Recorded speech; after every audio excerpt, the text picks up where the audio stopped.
ایمان کو مضبوط کرنا 97۔ میرے پاس ایک خیال تھا جسے میں شیئر کرنا چاہتا تھا۔ ہر مسلمان، خواہ اس کے ایمان کی مضبوطی کتنی بھی ہو، قیامت کی حقیقت پر یقین رکھتا ہے، کیونکہ یہ ایمان کے بنیادی ستونوں میں سے ایک ہے۔ لیکن قیامت میں کسی کے یقین کی طاقت مسلمانوں کے درمیان مختلف ہوتی ہے۔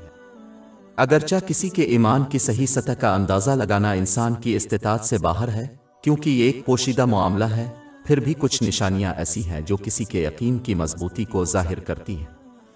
ان نشانیوں میں سے ایک یہ ہے کہ ایک مسلمان ہدایت کے دو ذرائع، قرآن کریم اور حضرت محمد صلی اللہ علیہ وسلم کی روایات کو سیکھنے اور اس پر عمل کرنے کے لیے کتنا کم وقف ہے۔ امن حشر پر جتنا زیادہ اعتقاد ہوگا، اتنا ہی وہ عملی طور پر اس کے لیے تیاری کریں گے۔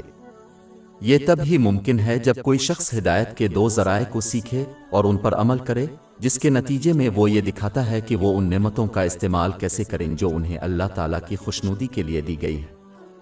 لہٰذا جس کا یقین قیامت پر جتنا زیادہ مضبوط ہوگا، وہ ہدایت کے دو ذرائع پر اتنا ہی زیادہ عمل کرے گا، اور جس کا ایمان کمزور ہوگا، وہ ہدایت کے دو ذرائع پر اتنا ہی کم عمل کرے گا۔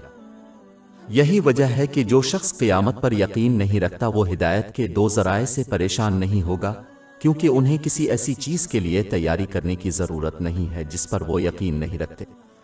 جزا کا دن، اگر وہ ہدایت کے دو ذرائع کو مشکل سے سیکھتے ہیں اور ان پر عمل کرتے ہیں، تو اس سے ظاہر ہوتا ہے کہ وہ قیامت کے دن پر شاید ہی یقین رکھتے ہیں، چاہے وہ کوئی اور دعویٰ کرے۔